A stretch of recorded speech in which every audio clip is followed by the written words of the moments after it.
Tata.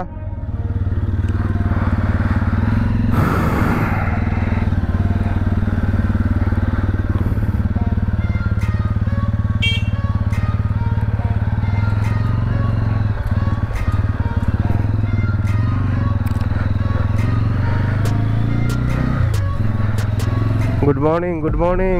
বেরিয়ে পড়লাম একটা নতুন ট্রিপের উদ্দেশ্যে। এবারের জার্নিটা একটু অন্যরকম। কীরকম অন্যরকম? জেনারেলি দেখো যে আমরা গাড়ি নিয়ে একটু রাতের দিকে বেরোই। আজকে প্রভাতে হয়ে গেছে, ভোরের আলো ফুটে গেছে, আমরা এখন গাড়ি নিয়ে বেরিয়েছি। আমাদের ট্রেন আছে, আমরা ট্রেনে করে যাব কলকাতা স্টেশন থেকে। তো গাড়িটাকে আমরা কলকাতা স্টেশন থেকে প্যাক করে দেবো ট্রেনে। সেখান থেকে আমাদেরও টিকিট কাটা আছে জম্মু তাওয়াই এক্সপ্রেসে। গাড়িটাকে জম্মুর জন্য প্যাক করে দেবো আর আমরা উঠে পড়বো ট্রেনে। নেক্সট দুদিন আমরা থাকবো হচ্ছে ট্রেনে আমাদের বাইককে সঙ্গে নিয়ে। এবার আমরা চালিয়ে জম্মুর দিকে যাচ্ছি না, এবার আমাদের কেউ চালিয়ে নিয়ে যাচ্ছে। দেখতে দেখতে আমরা উঠে পড়লাম কল্যাণী এক্সপ্রেসওয়েতে।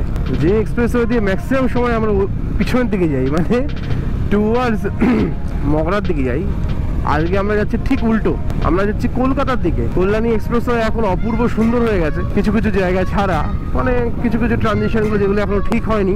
এছাড়াই এই রাস্তা আর কি বেসিক্যালি এক্সপ্রেসওয়ে হয়ে গেছে এখন, বাট কন্ট্রোলড নয়, এটাই হচ্ছে একটু যা সমস্যা। এটা যদি কন্ট্রোলড হয়ে যায় তাহলে আরও ভালো হবে। তা আমরা এখান থেকে এখন সরে যাবো নিমতা থেকে আমরা ডান দিক নিয়ে নাগেরবাজারের ব্রিজ ক্রস করে আমরা তারপরে যাবো পাতিপুকুর থেকে লেক টাউনের মোড় হয়ে আমাদের বাঁ হাতে হচ্ছে বেলগাছিয়া কলকাতা স্টেশন। তেল আমরা কমিয়ে নিয়েছি, কারণ ওখানে গিয়ে তো আমাদের তেল ফেলেই দিতে হবে। পুরো ভর্তি করা ছিল, আমি এক বন্ধুর গাড়িতে তেল খালি করে দিয়ে এসেছি। ভর্তি হয়েছে, অনেকক্ষণই হয়েছে। সূর্যের আলোর প্রকাশ এই পেলো, আর তার সঙ্গে সঙ্গেই আমরা কিন্তু পৌঁছে গেলাম নিমতাতে। তো আমরা এখন এদিক থেকে ডান দিক নিয়ে চলে যাবো নিমতা। এই ঢুকে গেলাম আমরা নিমতার দিকে। দেখতে দেখতে আমরা চলে এলাম হেমন্ত সেতুতে। আচ্ছা, সকালবেলায় কথাগুলো একটু এদিক ওদিক লাগতে পারে, কারণ আমার প্রচন্ড ঘুম পাচ্ছে। ঘুমে ঘুরে কনসেন্ট্রেট করে গাড়িটা চালাচ্ছি, প্রচন্ড ঘুম পাচ্ছিল আজকে সকালবেলাটা। এখন আর কি রোদ্দুর উঠেছে, একটু ঠিকঠাক লাগছে।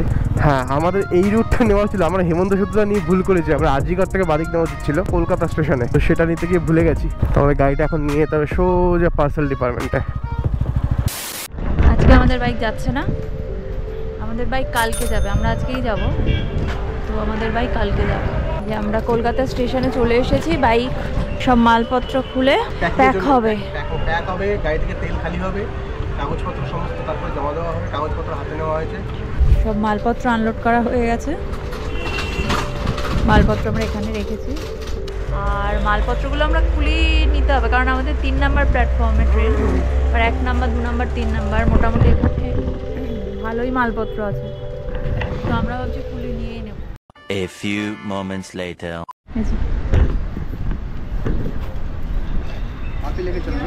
মোটামুটি আমাদের ফর্মালিটিস সব কমপ্লিট, শুধু গাড়িটা প্যাক করতে হবে। গাড়িটা প্যাক করে আজকে তো গাড়ি যাবে না বলে বলেছি। আমরা এই স্টেশনের ফুড কোর্টে খেতে এসেছি ব্রেকফাস্ট। কি এটা? চিকেন স্যান্ডউইচ আর চিকেন হট ডগ আমাদের ব্রেকফাস্ট। এখনো অনেকটা টাইম, ধীরে সুস্থে আমরা যাব। 15 minutes later. এই যে দাদাদের দেখছো, এরা কিন্তু বেশ যত্ন নিয়ে আমাদের বাইকটা একদম সুন্দরভাবে প্যাক করে দিচ্ছে। আর এই পুরো বাইক প্যাক করে তারপরে মালপত্র আমাদের ট্রেনে তুলে দিতে 800 টাকা নিয়েছিলেন। A few inches later. এত লাগেজ নিয়ে না আমরা ট্রেনের সেকেন্ড এসি বুক করেছিলাম। সেকেন্ড এসিতে জাস্ট উঠে একটু বসে শরীরটা ঠান্ডা হতে না হতেই দেখলাম একদম ঝমঝম করে বৃষ্টি শুরু হয়ে গেল বাইরে। ট্রেনে আমরা দুটো এগ থালি দিয়েই মোটামুটি লাঞ্চটা সেরে নিয়েছিলাম, আর একটা থালি আমাদের 160 টাকা করে পড়েছিল।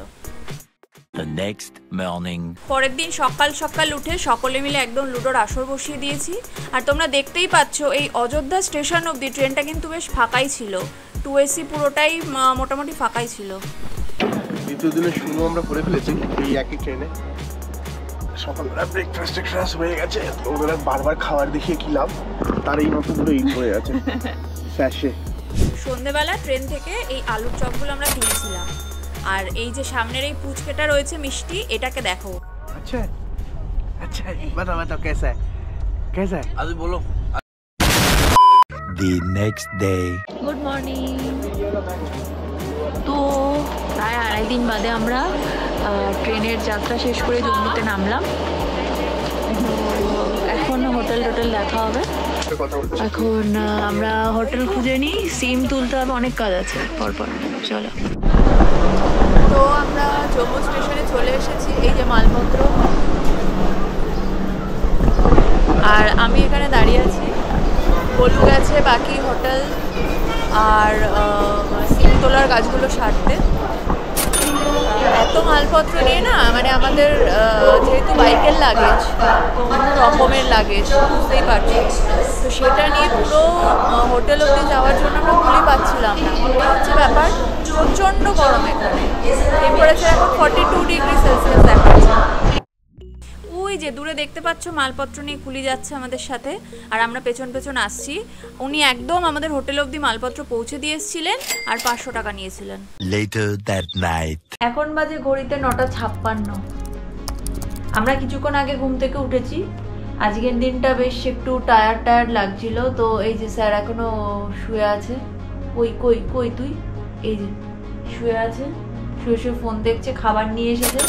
মানে এমন আমি আর কি খাবারটা খেতে যাওয়ার মতো ব্যাপারে ছিলাম না আর কি অবস্থায়। তো যাই হোক, আজকের দিনটা বেশ হেকটিকের মধ্যে দিয়েই কাটলো। আজকে সেরকম কিছু করিনি। এই ঘুম থেকে উঠলাম কিছুক্ষণ আগে, এখন খেয়ে দিয়ে একটু পরে শুয়ে পড়বো। কালকে সকালে আমাদের বাইকটা পার্সেল ভ্যানে আসার কথা, এবার দেখা যাক কখন কি আসে না আসে। সেটা নিয়ে কালকে রাতেও সম্ভবত আমরা জম্মুতে স্টে করছি। আমার শরীরটাও পুরো সুস্থ হয়ে যাবে। গোলুরও একটা থাকান্ত রয়েছে অবশ্যই, ওরও ঠিকঠাক ঘুম টুম হয়নি, চাপ পড়েছে ওরও। তো রেস্ট ফেস্ট নিয়ে পরশু দিন সকালবেলা থেকে আমরা বেরোবো। ব্লগটা এখানেই শেষ করছি। রাত্রিবেলা আমরা ডিনারে আর কি দেখাবো, শুধু তাই ফুড ব্লগিং লাগছে। তো ডিনার করে একটু পরে আমরা শুয়ে পড়বো। চলো, টাটা, গুড নাইট।